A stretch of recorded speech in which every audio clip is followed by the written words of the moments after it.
Now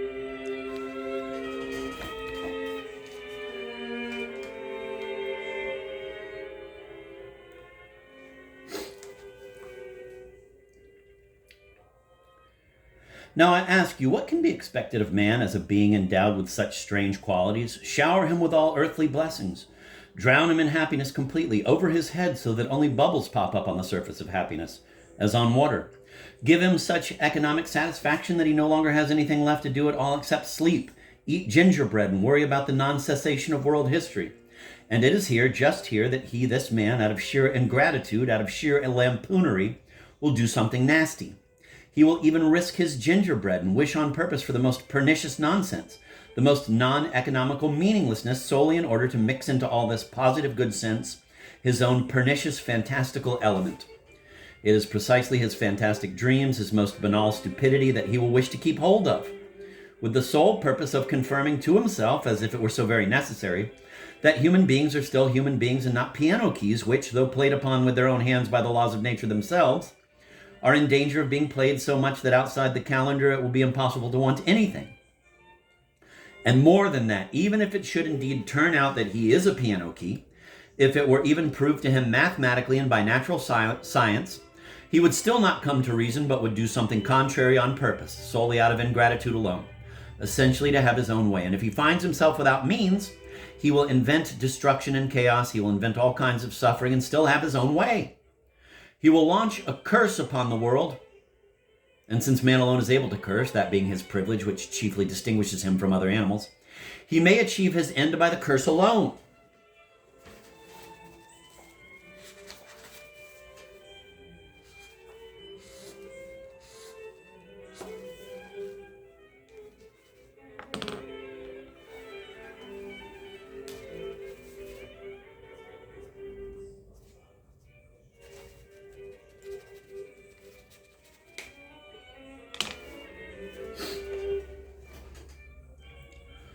He may achieve his end by the curse alone, that is, indeed satisfy himself that he is a man and not a piano key. If you say that all this, the chaos and darkness and cursing, can also be calculated according to a little table, so that the mere possibility of a prior calculation will put a stop to it all and reason will claim its own, then he will deliberately go mad for the occasion so as to do without reason and still have his own way. I believe in this. I will answer for this, because the whole human enterprise seems indeed to consist in man's proving to himself every moment that he is a man and not a sprig, with his own skin if need be, but proving it, by troglodytism if need be, but proving it.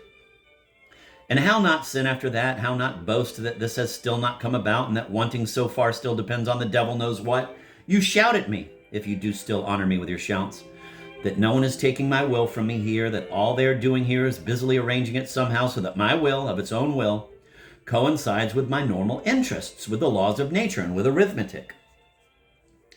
Gentlemen, what sort of will of one's own can there be if it comes to tables and arithmetic, and the only thing going is 2 times 2 is 4? 2 times 2 will be 4, even without my will, as if that were any will of one's own. Gentlemen, I am joking, of course, and I myself know that I am not joking very successfully, but one really cannot take everything as a joke. Maybe I'm grinding my teeth as a joke. Gentlemen, I am tormented by questions. Resolve them for me. You, for example, want to make man unlearn his old habits and to correct his will in conformity with the demands of science and common sense. But how do you know that man not only can be, but must be remade in this way? What makes you conclude that man's wanting so necessarily needs to be corrected? In short, how do you know that such a correction will indeed be profitable for man? And if we're to say everything, why are you so certainly convinced that not to go against real, normal profits guaranteed by the arguments of reason and arithmetic is indeed always profitable for man and is a law for the whole of mankind? So far, it's still just your supposition. Suppose it is a law of logic, but perhaps not of mankind at all. Perhaps you think, gentlemen, that I am mad? Allow me an observation. I agree, man is predominantly a creating animal, doomed to strive consciously towards a goal and to occupy himself with the art of engineering. That is, to eternally and ceaselessly make a road for himself that at least goes somewhere or other. But sometimes he may wish to swerve aside, precisely because he is doomed to open this road. And also perhaps because, stupid though the ingenuous figure generally is, it still sometimes occurs to him that this road almost always turns out to go somewhere or other. And the main thing is not where it goes, but that it should simply be going. And that the well-behaved child, by neglecting the art of engineering, not give himself up to pernicious idleness, which, as is known, is the mother of all vice. Man loves creating and the making of roads, that is undisputable. But why does he so passionately love destruction and chaos as well? Tell me that. But of this I wish specially to say a couple of words myself. Can it be that he has such a love of destruction and chaos? It's indisputable that he sometimes loves them very much, that is a fact. Because he is instinctively afraid of achieving the goal and completing the edifice he is creating. How do you know? Maybe he likes the edifice only from afar off, and by no means up close. Maybe he only likes creating it and not living in it, leaving it afterwards animaux domestiques, such as ants, sheep, and so on and so forth. Now, ants have totally different tastes. They have a remarkable edifice of the same sort, forever indestructible, the anthill.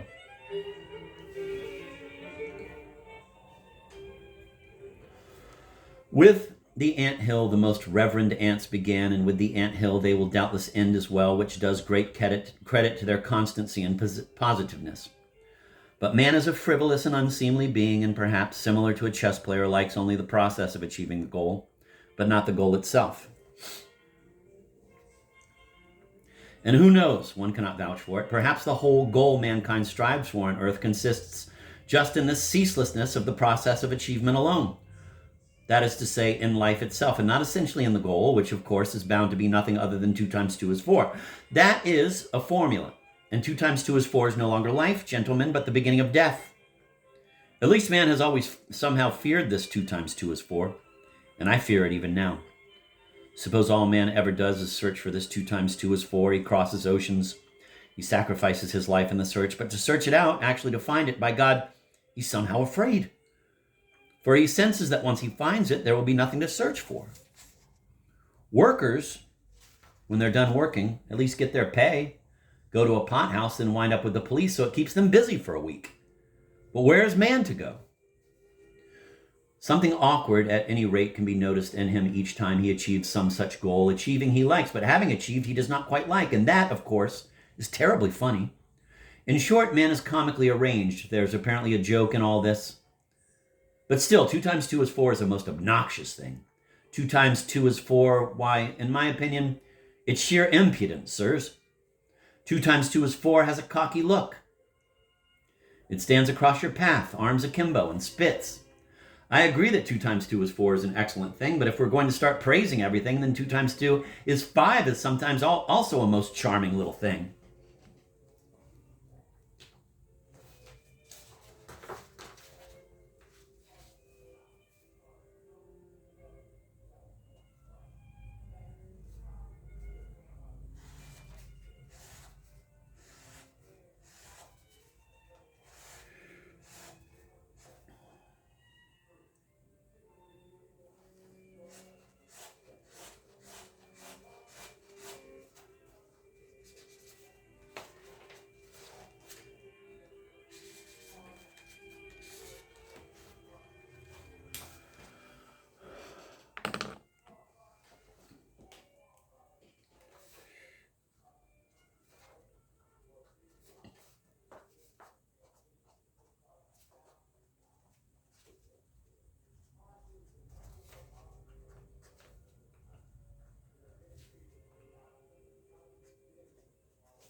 And why are you so firmly, so solemnly convinced that only the normal and the positive, in short, that only well-being is profitable for man?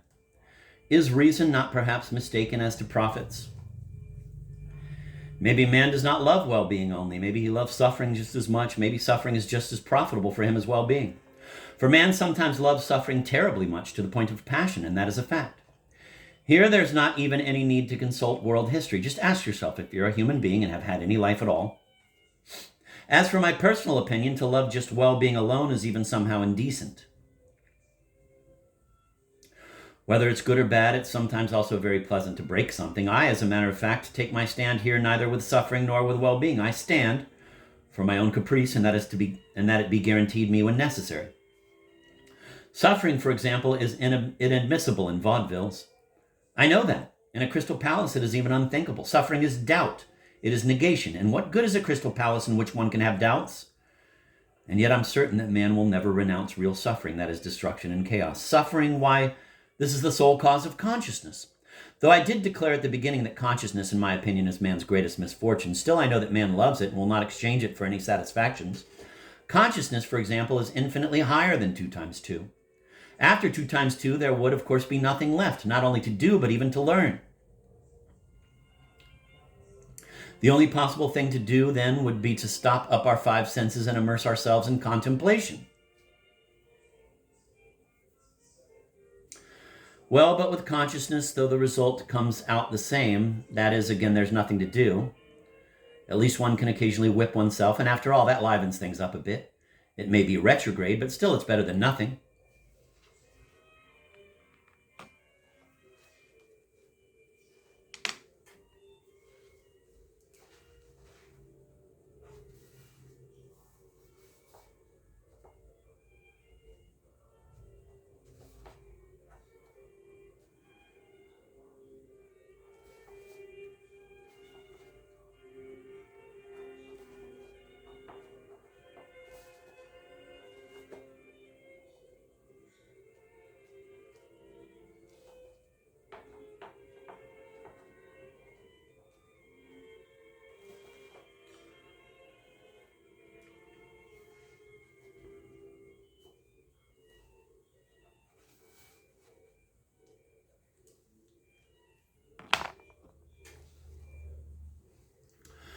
You believe in a crystal edifice, forever indestructible, that is, in an edifice at which one can neither put out one's tongue on the sly nor make a fig in the pocket. Well, and perhaps I'm afraid of this edifice precisely because it is crystal and forever indestructible, and it will be impossible to put out one's tongue at it, even on the sly.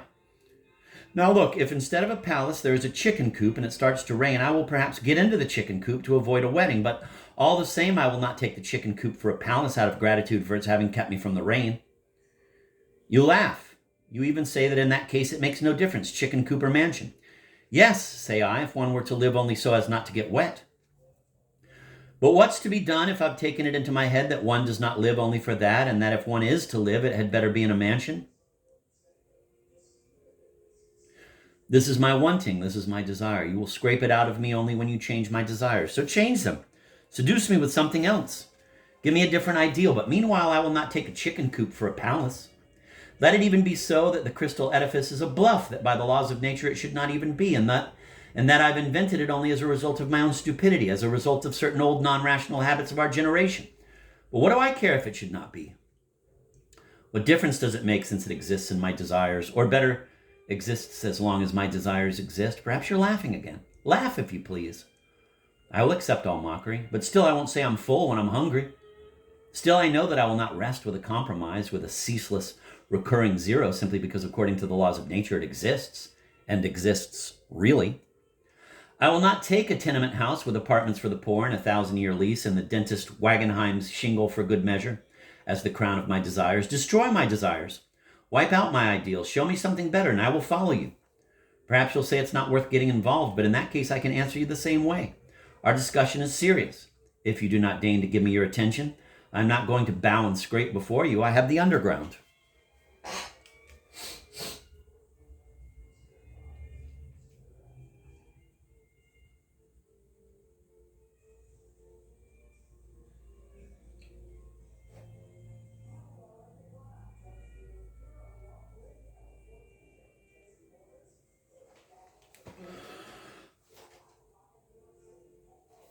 But so long as I live in desire, let my hand wither if I bring even one little brick for such a tenement house.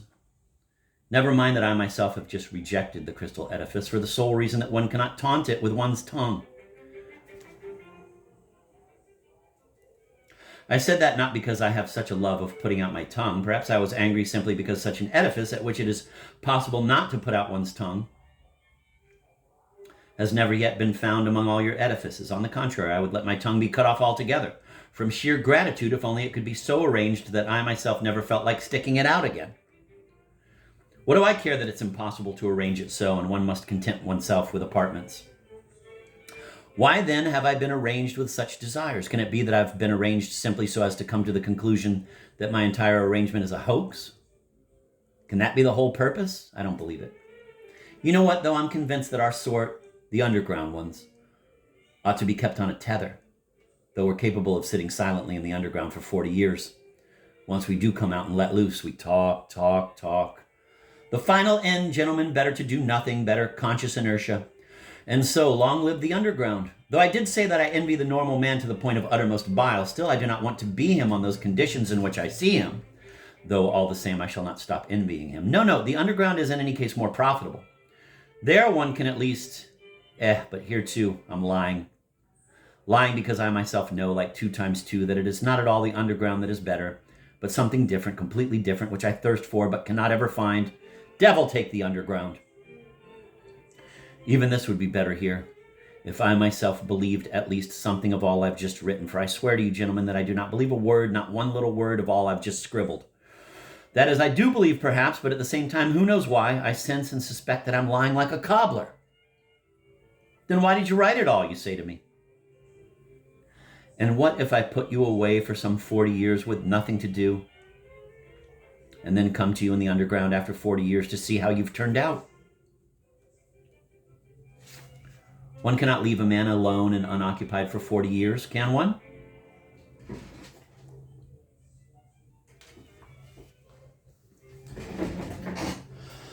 But is this not shameful? Is it not humiliating, you will perhaps say to me, contemptuously shaking your heads? You thirst for life, yet you yourself resolve life's questions with a logical tangle.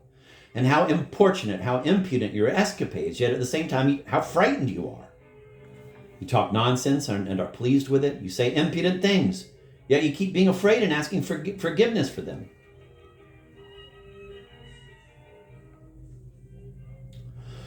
You insist that you are not afraid of anything, and at the same time you court our opinion. You insist that you are gnashing your teeth, and at the same time you exert your wit to make us laugh.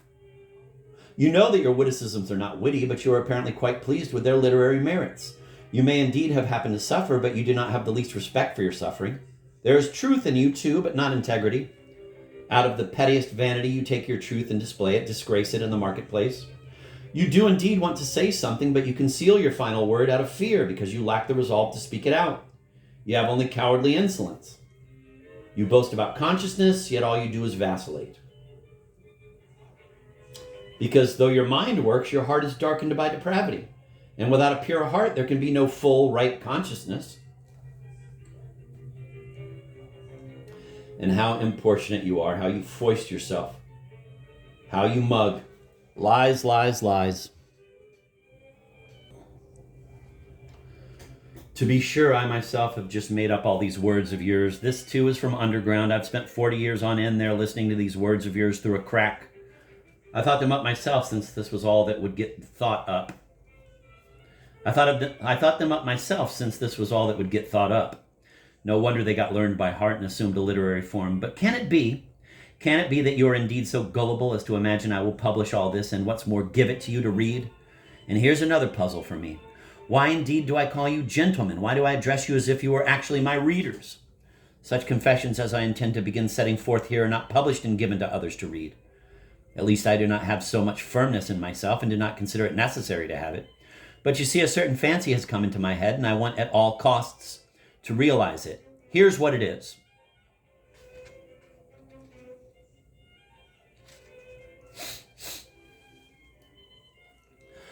In every man's memories there are such things as he will reveal not to everyone, but perhaps only to friends. There are also such as he will reveal not even to friends, but only to himself, and that in secret. Then, finally, there are such as a man is afraid to reveal even to himself, and every decent man will have accumulated quite a few things of this sort. That is, one might even say the more decent a man is, the more of them he will have. At least I myself have only recently resolved to recall some of my former adventures, which till now I have always avoided, even with a certain uneasiness. Now, however, when I not only recall them, but am even resolved to write them down, now I want precisely to make a test. Is it possible to be perfectly candid with oneself and not be afraid of the whole truth? I will observe, incidentally, Hayne insists that faithful autobiographies are almost impossible and that a man is sure to tell a pack of lies about himself. In his opinion, Rousseau, for example, most certainly told a pack of lies about himself in his Confessions, and even did so intentionally, out of vanity. I'm sure Hayne is right. I understand very well how one can sometimes slap whole crimes on oneself solely out of vanity, and I even perceive quite well what sort of vanity it might be. But Hayne's opinion concerned a man who was confessing before the public. I, however, am writing only for myself, and I declare once and for all that even if I write as if I were addressing readers, that is merely a front, because it's easier for me to write that way. It's a form, just an empty form, and I shall never have any readers. I have already declared as much. I do not want to hamper myself with anything in preparing my notes. I will not introduce any order or system. Whatever I recall, I will write down. Now, for example, someone might seize upon a word and ask me, if you really are not counting on any readers, why then do you make such agreements with yourself? And on paper besides, that you will introduce no order or system, that you will write down whatever you recall, etc., etc. Why these explanations? Why these apologies?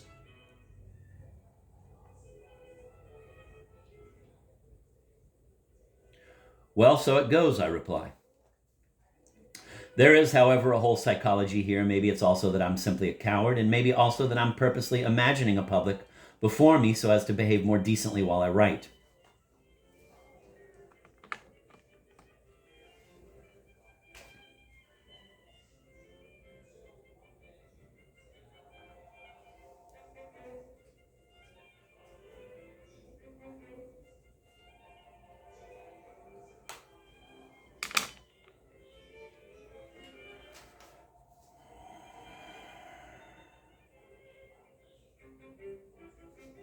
There may be 1,000 reasons, but here is another thing. For what and to what end, in fact, do I want to write?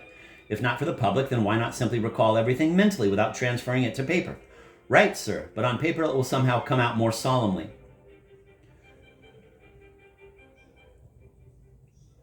There's something imposing in it. There will be more of a judgment on oneself. It will gain in style. Besides, maybe I will indeed get relief from the writing. Today, for example, I'm particularly oppressed by one distant recollection. I recalled it clearly the other day, and it has since stayed with me like a nagging musical tune that refuses to be gotten rid of. And yet one must get rid of it. I have hundreds of such recollections, but some one out of 100 emerges every now and then and oppresses me. I believe for some reason that if I write it down, I shall then be rid of it. So why not try? Finally, I'm bored and I constantly do nothing, and writing things down really seems like work.